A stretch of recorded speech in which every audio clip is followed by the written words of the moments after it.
Saudara-saudari yang terkasih, hari ini kita memasuki minggu terakhir perayaan Paskah kita, hari ke-40, lebih sedikit 43, karena sepekan lagi perayaan Paskah kita akan berakhir. Yesus menjanjikan bagi para muridnya anugerah Paskah, yakni Roh Kudus yang diberikan kepada para murid. Dan hari ini sebagaimana kita ketahui, hari Minggu Paskah yang ke-7 gereja mencanangkan sebagai hari komunikasi sedunia, hari komunikasi sosial sedunia yang ke-58. Bapak Suci di dalam suratnya kepada kita memberi tema kecerdasan artifisial dan kebijaksanaan hati menuju komunikasi yang sungguh manusia. Bapak Suci mengingatkan kita supaya kita belajar berkomunikasi dengan baik di dalam hidup kita, dan komunikasi yang terbaik itu dimulai dari hati. Pembicaraan dari hati ke hati, karena hatilah itu tempat terdalam perjumpaan kita dengan diri kita, dan berikutnya tempat terdalam perjumpaan kita dengan Allah. Kalau kita hening, kita masuk di dalam hati kita lalu tahu sendiri. Tetapi lebih daripada itu, ketika kita hening, kita masuk ke dalam hati kita, batin kita, lalu kita bisa menentukan itu Tuhan yang bersemayam, Allah yang tinggal di dalam diri kita.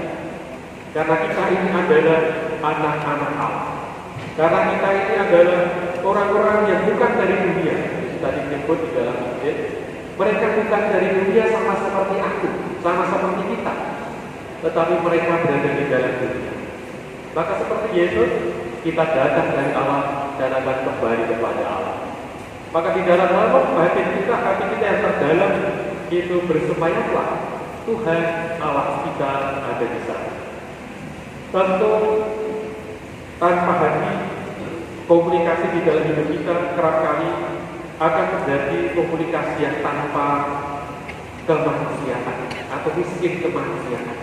Teknologi yang luar biasa saya kira di dalam hidup kita, kaya teknologi, tetapi kerap kali kalau tidak hati-hati, tidak memasuki relung hati ini, maka teknologi itu jadi miskin dengan kemanusiaan. Kita meninggalkan martabat kita, jati diri kita sebagai manusia. Maka memang di sisi lain, kemajuan teknologi dan mesin-mesin itu adalah bagian dari penguat. Mesin teknologi, lebih-lebih teknologi komunikasi kita sekarang, macam-macam alat kita miliki untuk teknologi komunikasi itu memiliki kapasitas yang memang itu jauh lebih besar daripada manusia dalam menyimpan kepala kita terbatas. Tetapi mesin alat-alat teknologi sekarang memorinya luar biasa. Dulu hanya berapa giga, sekarang sudah tera, sudah sana ya, kira perkembangannya luar biasa. Menghubungkan data-data itu luar biasa juga karena jaringan-jaringan begitu luas. Tetapi semuanya itu tidak bisa mengatasi, semuanya itu tidak bisa menggantikan manusia. Karena yang bisa memahami dan mengerti itu kita manusia, karena kita punya hati. Teknologi, alat-alat itu ya kalau tidak diprogram ya tidak jalan. Tetapi kita manusia, karena kita menggunakan hati, aneka macam ini, aneka macam peristiwa, aneka macam kejadian itu, lalu kita bisa memahami dan kita mengerti dengan hati dan dengan akal. Itu hebatnya manusia yang tidak bisa digantikan oleh mesin dan alat-alat teknologi sekarang.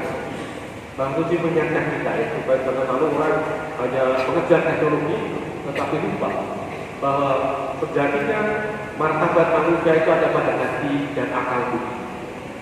Kecerdasan saya kira baik, tetapi kalau meninggalkan kemanusiaan, tentu itu sangat berbahaya.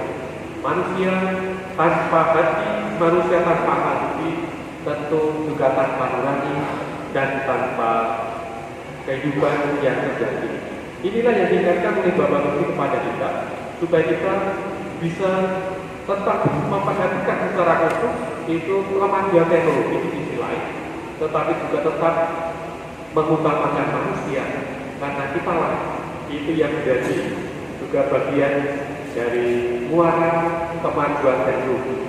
Maka kita diajak untuk bertumbuh di dalam kemanusiaan. Mari kita bertumbuh bersama-sama di dalam kemanusiaan dan sebagai manusia. Jangan sampai manusia digantikan mesin dan akhirnya manusia menjadi mesin. Dan ini yang sejak semula selalu diingatkan di hati kita. Jangan sampai manusia digantikan dengan mesin dan manusia mau disamakan dengan mesin. Memang mesin mengerjakan sesuatu itu sangat lurus, sangat tepat, sangat jelas, dan tidak pasti ada kepastian di situ, tidak belok sana, tidak belok sini, persisi. Tetapi manusia yang menjadi martabat kita itu jangan sampai digantikan oleh orang-orang teknologi dan jangan hati. Mari kita juga mengingatkan supaya jangan sampai ini terjadi. Manusia itu tidak bisa dipisahkan dari berbagai kehidupan kita. Maka inilah yang lalu disampaikan kepada kita. Mari kita bertumbuh bersama menjadi manusia. Mari kita bertumbuh bersama untuk menjaga martabat kita. Terkait data-data yang saya kira kita peroleh, sesungguhnya data-data itu adalah bagian dari pengalaman